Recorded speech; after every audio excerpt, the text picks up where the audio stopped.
Jadi kalau saya bisa flashback di tahun 2011 gitu ya, kondisi saya adalah saya kena nih asam lambung atau istilahnya kalau kedokteran disebut GERD gitu ya.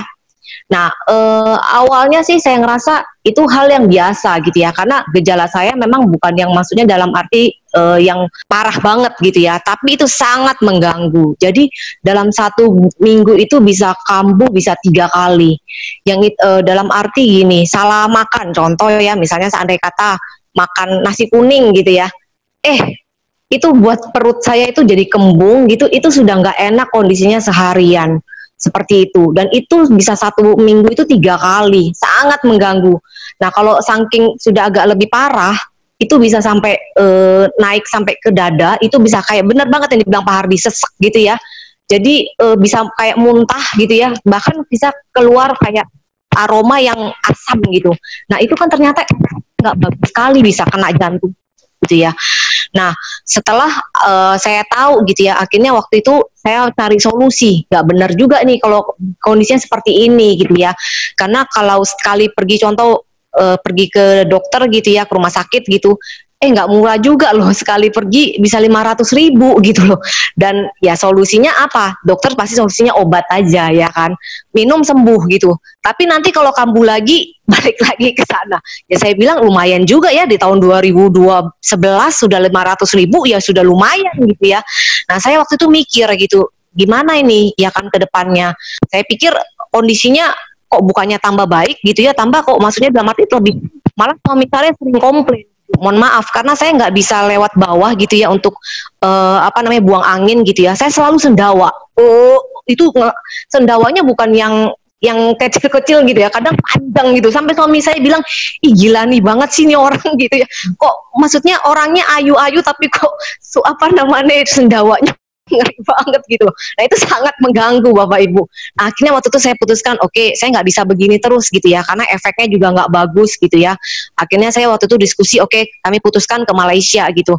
Dan di Malaysia ya sama, ya dikasih obat, dan dokter itu bisa dibilang gini, kasih ada tantangan makanan, pola makan. Memang salah satu juga kita juga harus jaga pola makan gitu ya.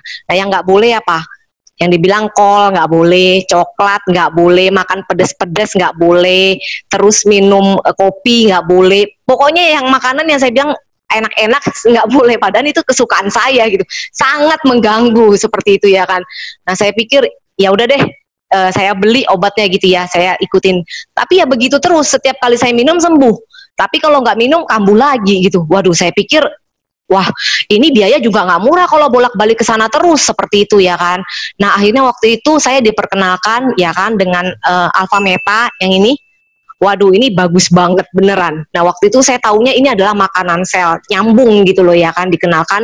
Dan waktu itu saya tanpa panjang lebar saya putuskan oke, saya coba gitu ya kan. Nah saya ikutin selama 3 bulan.